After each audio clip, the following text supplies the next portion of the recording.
나는 평범한 회사원이고 아내와 딸과 함께 조용한 일상을 보내고 있었다. 그러나 딸아이가 성장할수록 나는 누군가에게 쉽게 털어놓을 수 없는 고민이 커져만 가고 있었다. 절대로 아내를 의심하고 싶지 않았지만 너무하다 싶을 정도로 딸은 나와 닮은 부분이 전혀 없었다. 나는 꽤 오랜 시간 동안 고민에 고민을 거듭했고 결국 아내 몰래 친자 확인 유전자 검사를 의뢰했는데 충격적인 결과를 듣게 되었다. 나와 딸은 혈연 관계가 아니었고 내 머릿속은 새하얘졌다. 아내가 외도를 저질렀다고? 나는 도저히 믿어지지 않았지만 솔직히 그것 외에는 아무것도 생각할 수 없었다.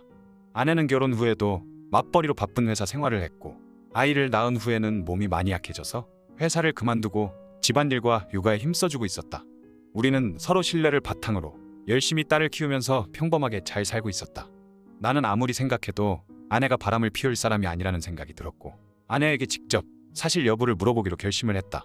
그날 밤 딸아이가 잠든 것을 확인하고 나는 중요하게 할 이야기가 있다고 아내에게 말했다. 아내도 내가 평소와는 다른 분위기라고 느꼈는지 조용히 거실 소파에 앉아서 기다려주었는데 나는 딸이 나를 전혀 닮지 않아서 그동안 고민이 많았고 아무래도 신경이 쓰여서 유전자 검사를 했는데 친자 불일치 결과가 나왔다고 전부 털어놓았다. 그리고 혹시나 아니기를 바라지만 아내의 외도 여부에 대해서 솔직히 말해달라고 부탁을 했다. 아내는 자신이 의심받고 있다는 것보다 나와 딸아이가 혈연 관계가 아니라는 사실에 큰 충격을 받고 할 말을 잃었다. 나는 아내의 반응을 보자마자 단번에 아내는 결백하다고 본능으로 알아차렸다. 검사 결과는 정말 확실한 거야? 많이 알아보고 믿을 수 있는 기관에 의뢰한 거야. 그리고 당신 얼굴을 보니까 부정한 행동을 한 게 아니라는 사실은 알 것 같아. 그래도 확실하게 해두고 싶어서 마지막으로 물어보는 건데 당신이 나를 배신한 건 절대로 아니지? 당연하지. 그런 거 생각해 본 적도 없어. 그런데 나 역시 내일 당장이라도 검사 받으러 가봐야 하지 않을까? 분명히 내가 배 아파서 낳은 딸인데 당신 자식이 아니라니. 그럼 도대체 우리 아이의 부모가 누구라는 거야? 아내는 혼란스러움에 눈물을 터뜨렸고 나도 착잡한 마음을 이루 헤아릴 수 없었다. 나는 여러 가능성을 생각하다가 아내에게 조심스럽게 말했다.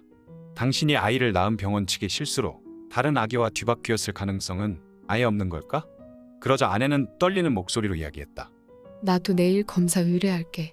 상식적으로만 생각해도 당신 아이가 아니라면 나와도 피가 섞여 있지 않다는 거잖아.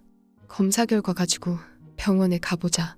아내와 나는 밤새 뜬 눈으로 지새고 날이 밝기만을 기다렸다가 검사를 의뢰했다. 그리고 수일 후에 검사 결과가 나왔는데 역시나 딸아이는 아내와도 친자 관계가 아니었고 어느 정도 예상은 했지만 막상 결과 내용을 두 눈으로 확인한 아내는 망연자실한 얼굴로 바닥에 주저앉았다. 우리는 유전자 검사 결과지를 들고 딸아이가 태어난 병원으로 가서 진상규명 요청을 했다. 병원 측은 최선을 다해서 조사를 했지만 절대로 우려하는 일은 발생하지 않았다고 주장했다. 그렇게 진짜 딸아이의 행방은 미궁에 빠졌고 아내와 나는 날이 갈수록 정신이 피폐해졌다.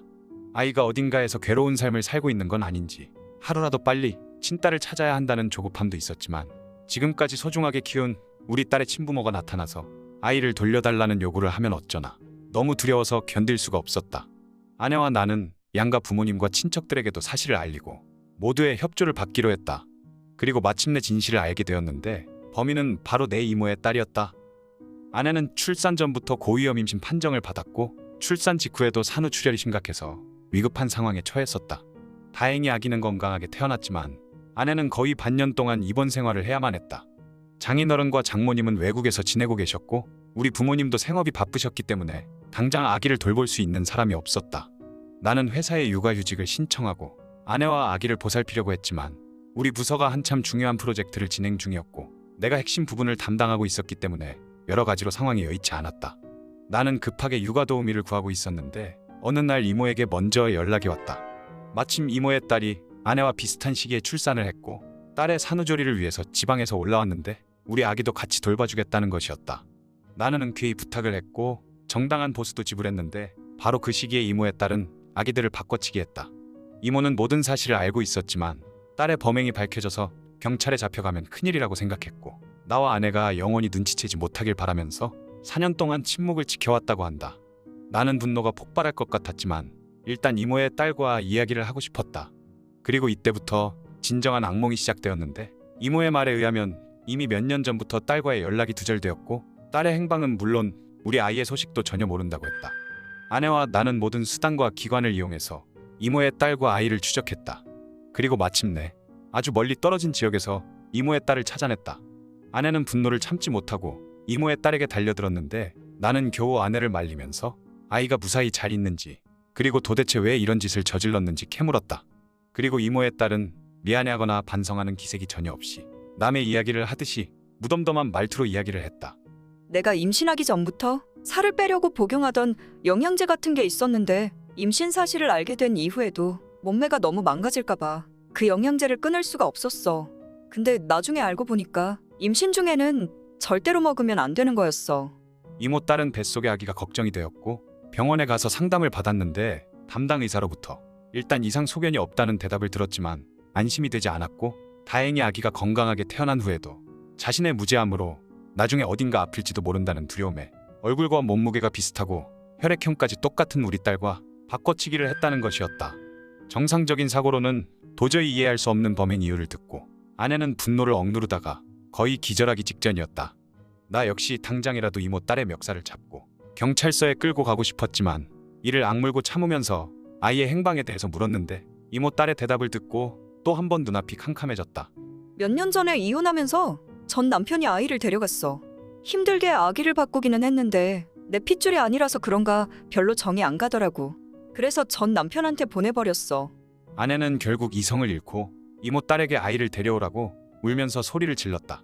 그 이후에 힘든 우여곡절을 거치고 드디어 전 남편과 연락이 닿았는데 이모 딸의 전 남편은 아이가 바뀐 사실을 전혀 모르고 있었지만 오래전부터 딸아이가 자신과 닮지 않았다는 사실에 의문을 가지고 있었다는 이야기를 했다.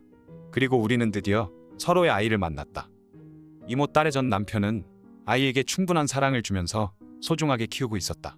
건강하고 밝게 잘 자란 친딸을 보면서 아내는 기쁨에 눈물을 흘렸는데 낯을 가리는 아이 입장에서는 우리가 처음 보는 생판 모르는 남이었고 이모 딸의 전 남편에게 매달리면서 울기 시작했다.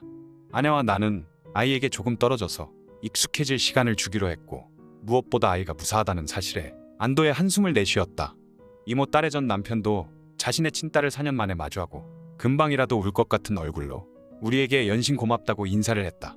시간이 흘러서 우리는 서로 가까운 곳으로 이사를 하고 거의 매주 식사 모임을 갖거나 서로의 집에 아이들을 머물게 하면서 긴밀한 사이로 지내게 되었다. 우리는 범행을 저지른 이모 딸을 고소하고 이모 역시 방조죄로 법의 처벌을 받게 했다. 결과적으로 불행해진 사람이 없는데 도대체 내가 무슨 잘못을 했다는 거야? 왜 다들 나만 나쁘다고 하는 거냐고. 이모 딸은 마지막까지 자신의 잘못을 인정하지 않고 비상식적인 태도로 일관했지만 우리는 앞으로도 절대 용서하지 않고 평생에 걸쳐서 타당한 보상과 죗값을 치르게 할 생각이다. 마지막까지 시청해주셔서 고맙습니다. 다음 사연도 많은 관심 부탁드립니다.